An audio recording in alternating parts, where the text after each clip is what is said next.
Wednesday class. They were really bored with me because clearly they had been going to their tutor and they knew the negative feedback pathway. So I will go a little bit faster, but I still want to make sure that I cover the negative feedback pathways well, because not everyone has been seeing a tutor. And I'm getting some email and text messages from some people getting nervous over this first exam. This physEx is actually a perfect application for our negative feedback regulation of most hormonal systems. In activity 1, you were looking at the HPT axis. The hypothalamus releases thyrotropin releasing hormone. The anterior pituitary, as a response to that, releases thyroid stimulating hormone.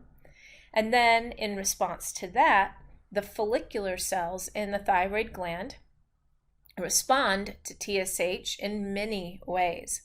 They participate in more iodide trapping, more thyroglobulin synthesis.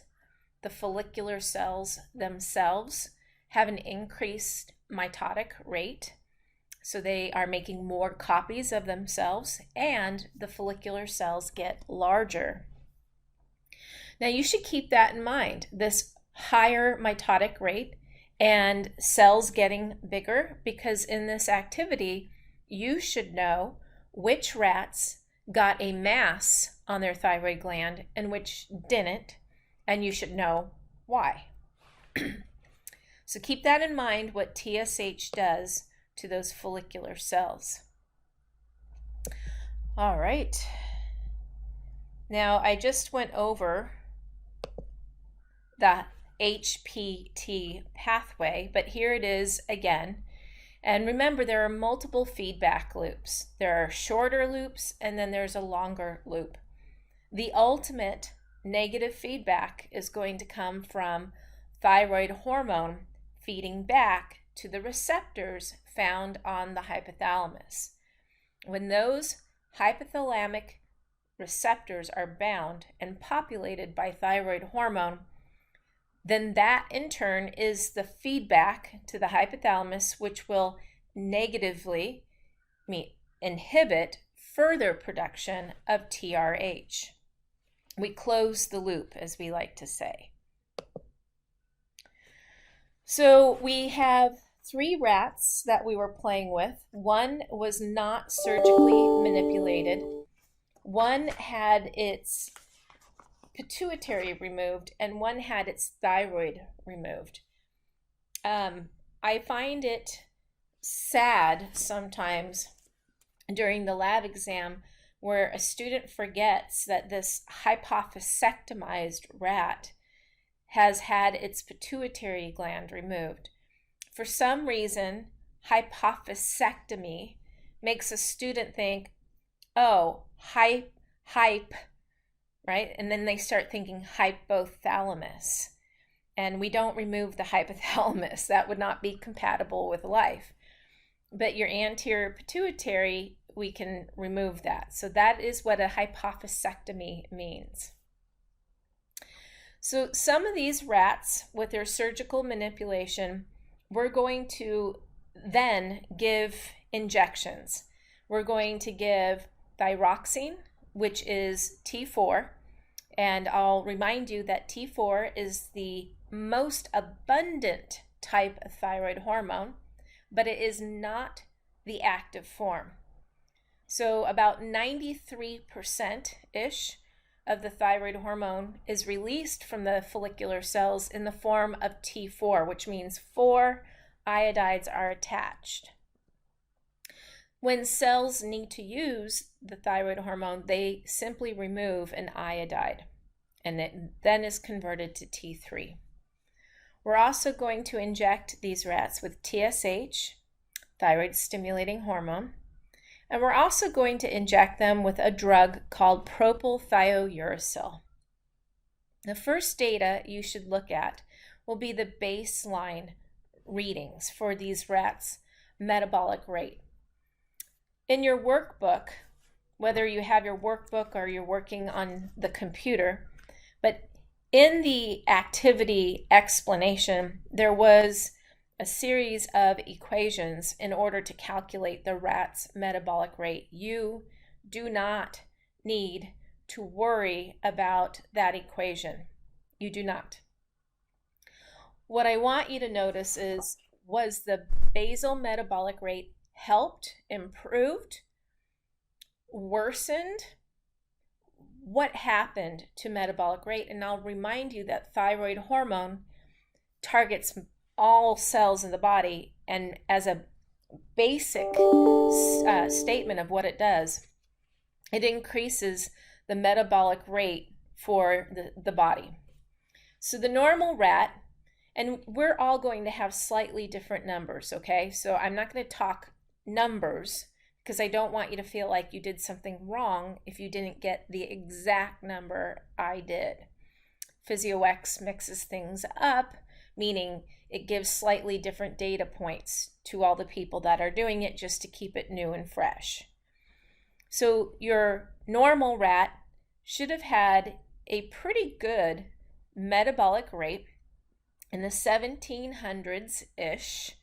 And then your thyroidectomized and hypophysectomized rat should have been lower than that, maybe in the 1500 range. Again, the numbers are not important. So that's our baseline read. And from there, we now compare these rats, when we inject them with something, back to their basal metabolic rate. So now let's move on to thyroxine. And again, if you have questions, interrupt me at any time. It doesn't bother me. With the normal rat, we injected thyroxine, and we did see an increase in that rat's metabolic rate. You could probably even think of this rat maybe losing some sleep because of the extra thyroxine it's getting, the more neuronal activity. I get these images of maybe the rat was running on its wheel a lot more all night long. But you didn't see a mass develop in that rat. So again, this normal rat, there was nothing wrong with its HPA pathway. And here we are giving this rat more exogenous, meaning externally giving it to that rat. Didn't come from within, and we're pumping it up with T4. What do you think this normal rat's TRH levels would have been like after this injection?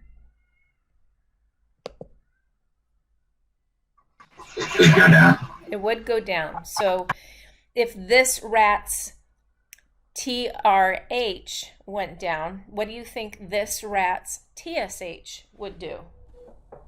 Go down. Absolutely. And what do you think this rat's thyroid gland would look like? Do you think it's getting bigger, staying the same, or getting smaller? Getting bigger. So this is actually a good conversation to have, because if the thyroid gland gets bigger because of more TSH stimulating it, then you just said this rat's TSH levels would be down. Students don't make the connection that if the very hormone that stimulates a gland and makes it bigger is now missing, the gland can actually atrophy. It can get smaller. So this normal rat, when we're pumping it up with T4, it's feeding back to its hypothalamus. TRH is going down, TSH is going down, and this rat's thyroid gland is not being stimulated. It's not producing as much thyroid hormone. Yet this rat still has hyperthyroidism because of what we're giving it, what we're administering to the rat. Does that make sense? I hope. You're all very bored. Is that it? You're geniuses. You want the test tonight. Okay. I didn't think so. Okay, so then the thyroidectomized rat. We are giving this rat thyroxine, which this rat's was missing, right? In the baseline read, its metabolic rate was down because it didn't have thyroid hormone. Now we're injecting it. There is no mass to detect because there is no thyroid gland in this rat. And its metabolic rate went up higher than its baseline read. So we can think of this as hormone replacement therapy. Now, before we injected T4 into this thyroidectomized rat, can anyone tell me, before we injected, what this rat's TRH levels would have been like?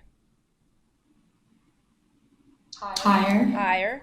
And what do you think the pituitary would do in turn? Would get overworked because it would produce higher. So it would make more TSH. You are correct, Kara. And if this rat did not have, it doesn't have a thyroid gland, but with this increase in TSH, if the thyroid gland had been there, we would have seen its mass go up. Now, what about the hypophysectomized rat? The hypophysectomized rat, we inject TH, thyroid hormone, thyroxine.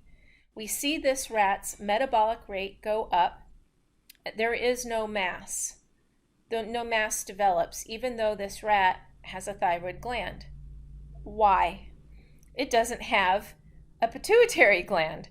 No pituitary gland, no TSH, those follicular cells are not being stimulated. Are there any questions with the thyroxine experiment? Okay. Now we're going to inject TSH, and now things are going to get pretty interesting. We're going to see a mass develop in the thyroid gland for some of these rats. Clearly not the rat that's thyroidectomized. How can it grow a thyroid mass if it doesn't have a thyroid? So we inject TSH into the normal rat, and this is going to be more TSH than the normal rat's brain would have released. So we are pumping this rat full of TSH. It is definitely stimulating the follicular cells in the thyroid gland. Those follicular cells get bigger. They are more mitotically active. They're churning out more thyroxine and T3. So this rat, again, is going to have an elevated metabolic rate, but we're also seeing a mass in this rat, again, because of the overstimulation on the follicular cells by TSH. In the thyroidectomized rat, we're injecting TSH. This does nothing pretty much to the rat, right? Its metabolic rate is still pretty comparable to its baseline rate. Again, TSH, its target is thyroid gland, and there is no thyroid gland in this rat. So it's almost like all we did was just piss off the rat by giving it an injection that doesn't do anything for it. Then in the next rat, the hypophysectomized rat, we're doing hormone replacement therapy for this rat. The injection of TSH is basically replacing the lack of TSH for this rat. We're injecting quite a bit. We're not obeying the negative feedback. We're not regulating it. We're just giving this dose over and over and over again. And so we're going to be overstimulating the follicular cells. And again, we're going to see a mass in this rat. Are there any questions? Sorry if you're hearing a whole bunch of little kids, but all the neighborhood kids descended just now to play with my puppies. So it's nothing but chaos out there. And I'm safe in here. All right, moving on to propylthiouracil. Now, PTU, I highly recommend for every physEx that you do, whether you have your workbook or you're doing it completely online.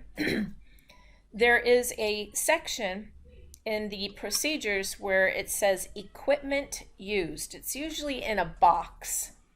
If you have the booklet, equipment used is found on page 59, for example. Looks like this, equipment used. And in that box, it tells you what you're using and why. Those are good things to know and study. PTU, at one point, the physEx said PTU blocks release of thyroid hormone, and they have since corrected that. They now have correctly stated that PTU blocks the iodination process. So these follicular cells are still making thyroglobulin. They are still putting that thyroglobulin into the colloid space. The follicular cells are still drinking that thyroglobulin back in and chopping it up, trying to release thyroid hormone, but there's no iodide. So the iodination step, and sometimes that's called organification, has been blocked. In Guyton and Hall, they do talk about PTU, and it is used clinically.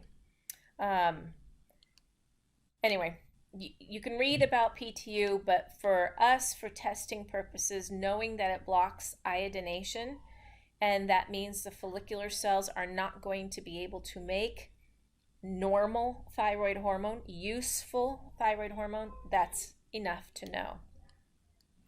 So we injected this PTU into the normal rat, and we were basically turning the normal rat into a rat that had hypothyroidism. But why did this rat develop a mass? Well, as this rat's thyroid hormone levels went down because we were blocking the iodination, feed back and tell me what would happen to the hypothalamic hormone. What would happen to the levels of TRH? Go up. They would. They would go up. And then, as a result, the anterior pituitary would start churning out more TSH. So that's why this rat, even though it's hypothyroid, is developing a goiter. And I hope you listened to the endocrine lecture where I said a goiter is not a diagnostic tool. A person can have a goiter and be hypothyroid, or they can have a goiter and be hyperthyroid. Having the goiter present is not going to tell you which condition the patient has.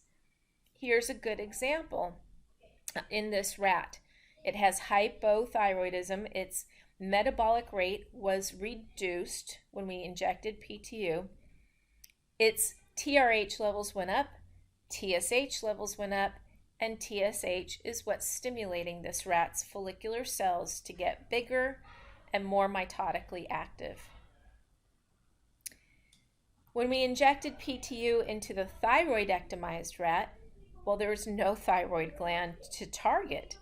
PTU had no effect on this rat. And again, we probably just angered the rat by taking it out of its cage and injecting it with something useless. So there was no change in this rat and no mass. The last rat, Hypophysectomized Rat, we injected PTU. Yes, there's a thyroid gland, but this thyroid gland in this rat was already shut down because it wasn't being stimulated by TSH. There was no TSH. So again, PTU had no impact on this rat. There was no mass, and its metabolic rate was still low like it was at the baseline read. Are there any questions about this experiment?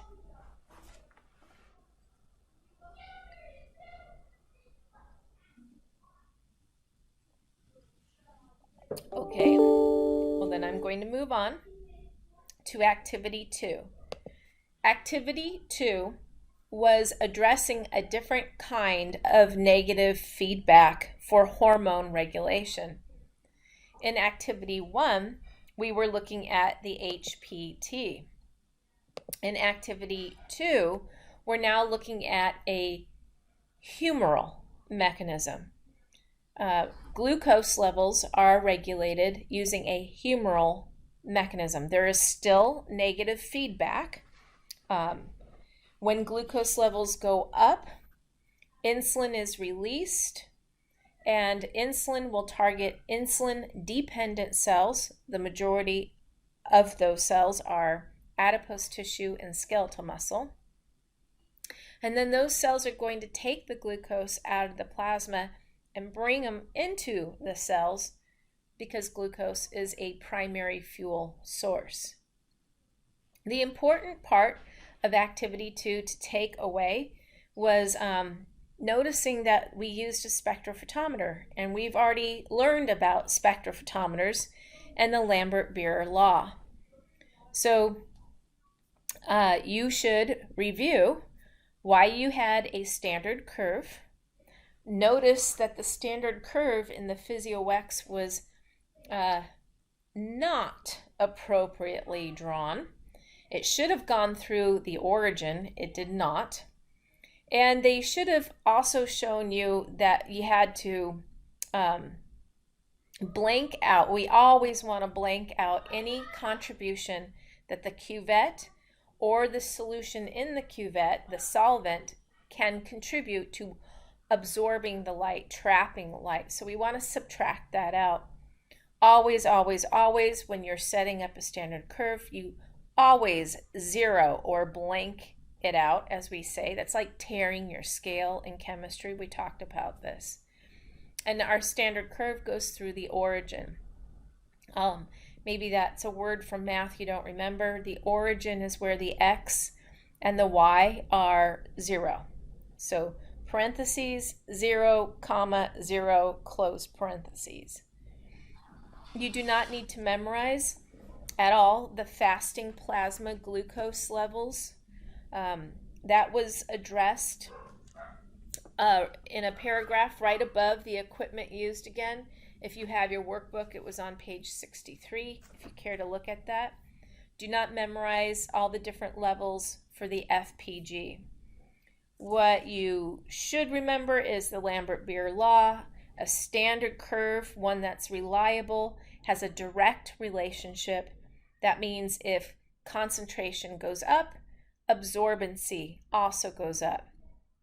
And optical density is another way of saying absorbency. Are there any questions with this? Yes, really quick. Sure. Can you repeat what it is that we need to memorize again? Sorry about that. Everything I tell you. Kidding. I said what you don't need to memorize, do not need to memorize, were the fasting plasma glucose levels. Is that better? Yep.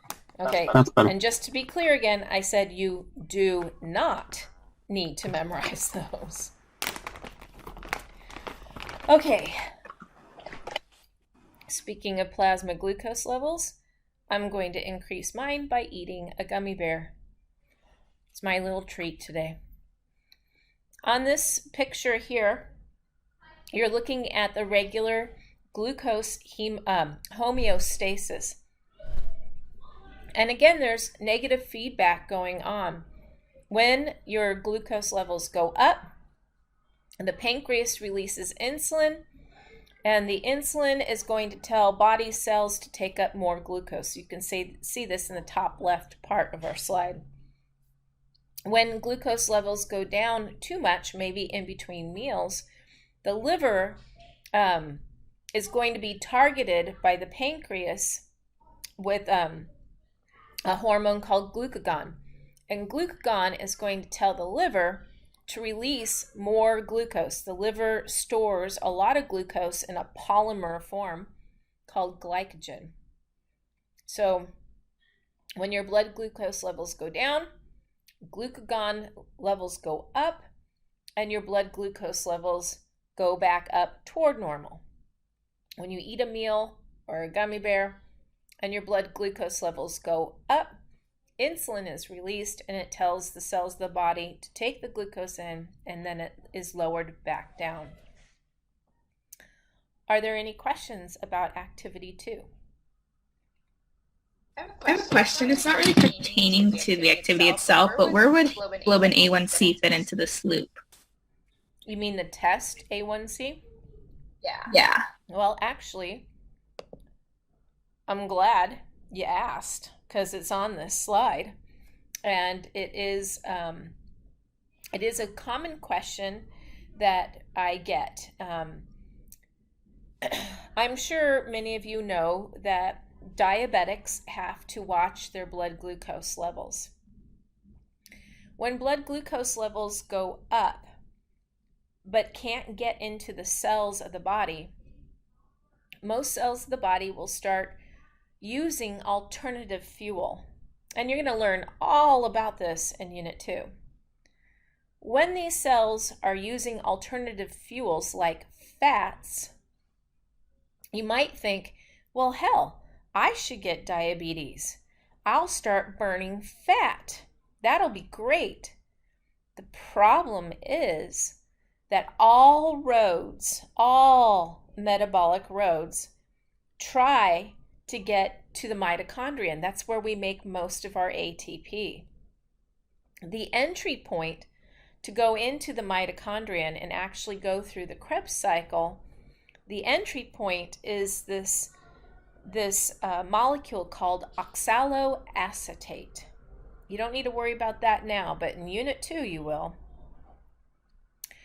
Oxaloacetate, turns out, is carbohydrate derived. And when people can't get glucose into their cells, then oxaloacetate actually leaves the mitochondrion, goes back out into the cytoplasm in an effort for the cell to use it as a carb. Well, when you're trying to burn other fuels like fats and proteins and you can't get to the mitochondrion because now you miss this oxaloacetate, then you don't burn those fuels properly. And this is where it gets dangerous for uncontrolled diabetics. Their blood pH becomes more acidic. They are going to start producing keto acids. And this is very, very bad. It can kill. So unregulated diabetes is not a good way to lose fat. It's a good way to die. And it's not quick. You're going to start losing fingers and toes, and you'll have legs amputated because as your glucose levels are going up, it causes changes to your blood vessels and your neurons. So getting back to this A1C, obviously, it's important for a diabetic to check their blood glucose levels. Being on a proper diet to manage diabetes, I can tell you with authority, is not the easiest thing to do. I mean, I have gummy bears. For a diabetic, they can't have too much of that kind of thing. So being on a good diet so that your blood glucose levels are managed, that's hard. It takes discipline. So when they might cheat a little bit, maybe not take care of themselves really well, not really watching their diet, and then here comes their doctor's appointment. And they go, oh, dang, I'm going to get my blood drawn tomorrow. So they'll be good, they'll be compliant for a day, right? They'll do their fasting, plasma glucose, and the physician, the blood order is, the blood is drawn and the blood order is performed. And the physician sees good fasting plasma glucose levels. Well, the patient kind of cheated. A1C refers to sugar attaching to proteins.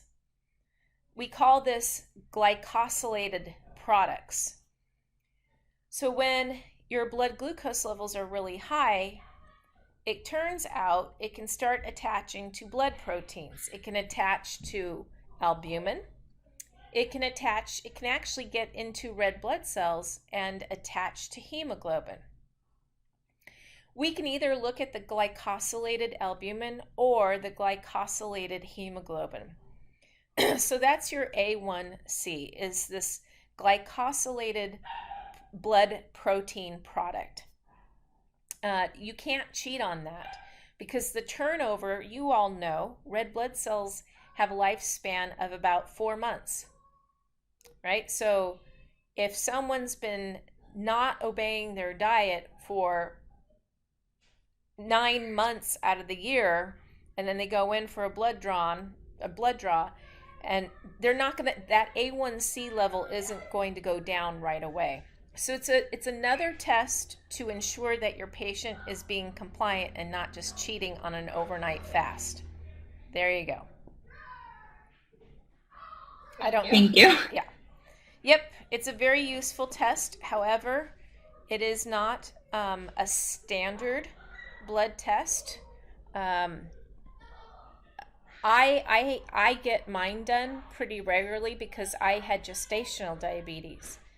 And with gestational diabetes, both me and my child have a 70% chance of developing type 2 diabetes. Even if we watch our diet and keep our weight off, we have a 50% chance of developing type 1 diabetes. So I specifically asked the doctor to do my A1C so I can monitor that as well. Just give me a moment, please. A little, but it's okay.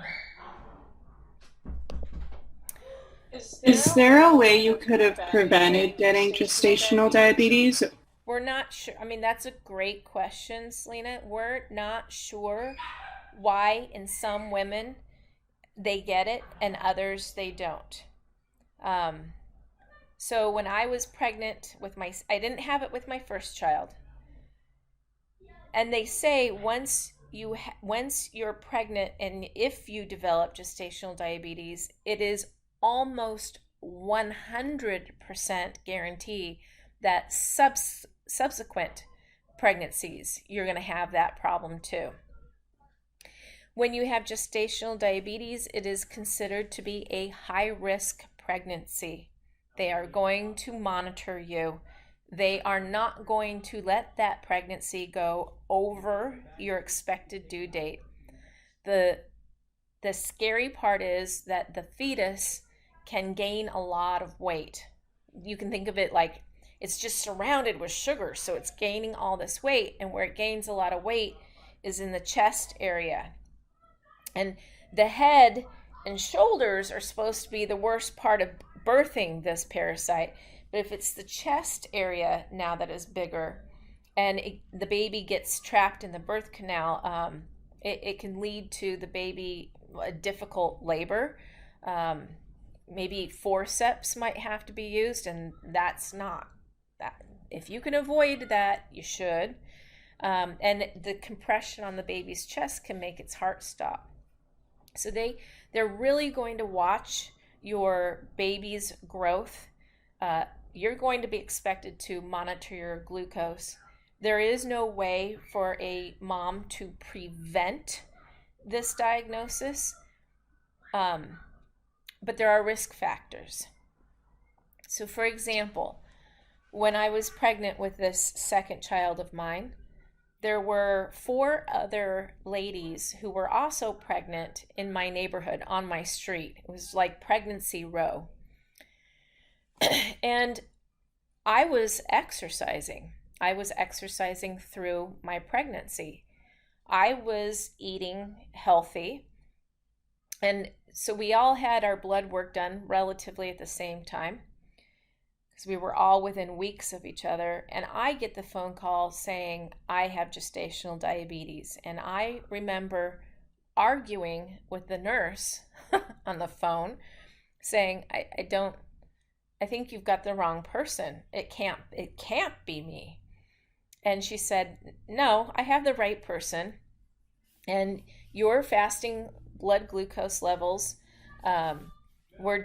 they were a little high, but when it comes to your pregnancy, a little high is still out of normal range, and you need to come and talk to a nutritionist and understand how to eat, when to eat, what to eat, how much to eat for the sake of your baby. And I said, of course, I'm going to do that, but I still don't understand why it's me. So the nurse started to say things like this, again, over the phone. Zoom was not in the picture. So over the phone, she says, well, you must be Hispanic. And I said, nope, I am not. She said, you must be African American. I said, nope, I am not. She said, well, you must be over 40. And at the time, I was not. I was not even in advanced maternal age. I said, absolutely not. She said, well, you must be overweight. I said, I am not overweight. The doctor says I'm fine. And then she said, well, you must be stressed. And that's where I went, check. And I was working. I had 2 full-time jobs. 2 full-time jobs and a part-time teaching job. I was definitely stressed out. And you all should know what cortisol can do to blood glucose levels. If my cortisol levels were very, very high, from your endocrine lecture, you should remember that that can have a diabetogenic effect. So I think that's where I got mine, but I had no family history. I had no other risk factors. It was just a stressful time in my life. So sorry, Selena, there is no guaranteed way of ensuring you don't get it. It's okay. Part of me just saw like, all the crazy cravings people get when they're pregnant. I thought that was related, but I guess not. No, but I can say that being at a healthy weight before getting pregnant is certainly helpful. If you are overweight before getting pregnant, that's a risk factor. That could be an issue. But there are women who are overweight who get pregnant who don't develop gestational diabetes. So there's nothing 100%. We haven't figured out what the exact tipping point is. Thank you. And by the way, all of that stuff I just told you, eventually you do have to know it. Again, it's lecture unit 2, so that was not a waste of time. It was just a little too premature. Okay, next activity. Activity 4. In activity 4, we go back to our hormonal mechanism, and this time we're playing with the HPA pathway, hypothalamic pituitary adrenal gland. And just to quickly show you our negative feedback loop, we have the hypothalamus releasing corticotropin releasing hormone. Some textbooks call it CRF. The anterior pituitary releases ACTH, adrenocorticotropic hormone. And this will target the adrenal cortex. There are 3 layers in the adrenal cortex. The 3 layers are, going from superficial to deep, the zona glomerulosa, the zona fasciculata, and the zona reticularis. All 3 layers were discussed in your endocrine lecture. The zona glomerulosa releases aldosterone. Aldosterone does not obey the HPA pathway feedback mechanism. It is not released in a hormonal fashion. It's released in a humoral fashion. The zona fasciculata, the middle layer, releases corticosteroids, cortisol. And cortisol is a glucocorticoid, which means it is going to have an involvement with blood glucose levels. So that's why we call it a glucocorticoid. It does obey this HPA pathway. And then the last layer, the zona reticularis, releases a male hormone, a steroid that is very close to a male steroid-like hormone. And I talk about that in the video as well. But our focus for this activity is just the HPA pathway, and our focus is cortisol. In the endocrine lecture, you learned that someone can have hypercortisolism. And if they have hypercortisolism, they can get a buffalo hump in between their scapulae where they're starting to store fat there for a strange reason. They get a moon face. They get different kind of glycoproteins that are in the dermis now, so they get this round shaped face. Their blood glucose levels go up, again, diabetogenic. Cortisol will reduce your immune response, so your T cells and B cells, actually the counts go down. And we do prescribe cortisol. It sounds like it's a horrible hormone to prescribe, but we do prescribe it, especially if someone has an autoimmune disorder and we want to suppress their immune system. But with that suppression of the immune system comes also all these other signs and symptoms. So in this lab, you were trying to diagnose if a patient had hypercortisolism or hypocortisolism, and there were 5 different diagnoses you could have given. Cushing's syndrome, it could be primary hypercortisolism, Cushing's syndrome, and I'll talk about that. It could be iatrogenic. Another one was Cushing's disease, which means it's secondary hypercortisolism. Addison's disease, another word for that or a term for that is primary adrenal insufficiency. And then the last one, secondary adrenal insufficiency. So let me explain those, and I'm going to go in reverse order. Secondary adrenal insufficiency. Whenever it's secondary, it means it's not the adrenal gland that's dysfunctional. It's not a problem with the adrenal gland. It's coming from a higher up. So a secondary adrenal insufficiency, this is a lack of activity from the pituitary gland. So in this case, the ACTH levels would be down, and so would the cortisol. Addison's disease is primary adrenal insufficiency, and that tells you it's the adrenal glands that are at fault. They're not doing their job. They're faulty. So with Addison's disease in my endocrine lecture, you should have heard that all 3 of those layers of the cortex could be impaired. And I talked about some signs and symptoms that you would see. In this lab, we would see cortisol levels dangerously low. And because the hypothalamus doesn't have cortisol in its receptors, CRH goes up, and so would ACTH. And in my endocrine lecture, you also heard that one of the byproducts of this high ACTH level is the person will have hyperpigmentation. In Cushing's disease means it's secondary hypercortisolism, meaning the cortisol is being released too much, but not because the adrenal glands are producing a tumor. It's because the anterior pituitary is producing too much ACTH, and the adrenal glands are just doing their job obeying that. So that's Cushing's disease.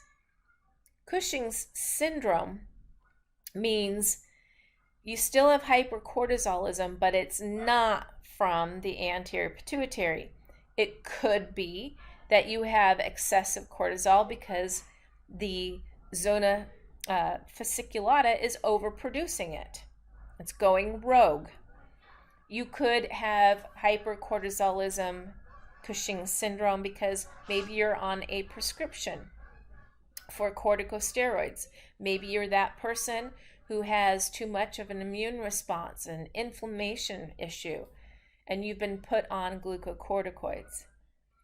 So we had 5 patients, and all we did was measure their cortisol and their ACTH levels, and we had to predict which of those 5 conditions they had. Patient 1 had low cortisol and low ACTH. This tells us probably the adrenal glands are fine. It's the low ACTH that is the problem. So with low and low, you should realize that this would be secondary adrenal insufficiency. It's the pituitary gland that is failing to stimulate the adrenal gland. With patient number 2, we had high cortisol, low ACTH. This tells us that the anterior pituitary is trying to put the brakes on the adrenal gland, but the adrenal gland is still spewing out a lot of cortisol. So this could be Cushing's syndrome, primary hypercortisolism, if the adrenal glands are spewing out more cortisol than they should, or it could be Cushing's syndrome due to physician-induced, a prescription, iatrogenic. We don't know which of those 2 possibilities this patient has, but it is definitely Cushing's syndrome. Patient 3, we have high cortisol and high ACTH. This is now telling us that that's Cushing's disease.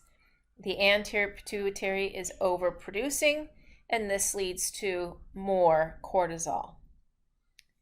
Patient 4, we see low cortisol, high ACTH. This tells us we're now looking at primary adrenal insufficiency, specifically Addison's disease. The anterior pituitary is trying to rev up the adrenal gland, and it's basically failing. It's not responding. And then our last patient had high cortisol, low ACTH. Again, this tells us it's Cushing's syndrome. We still do not know, is this iatrogenic, or is this because the adrenal cortex is overproducing cortisol on its own when it shouldn't be? Are there any questions about that?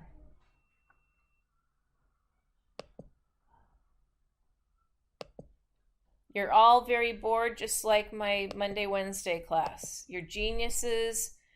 You've been sleeping for the last hour. All right, well, then we're going to take a break since we're at that stopping point. And when we come back, let's come back in about 10 minutes. So at 7:05. And we're going to do our blood experiments with each other. When you come back in 10 minutes, make sure you have your lab manual, either the hard copy or on your computer. We're going to collect some data, okay? Also grab a calculator if you don't have one nearby. Go have a break, go eat some gummy bears or something like that. See you in 10 minutes. Thank you. Can I have a question? Hello?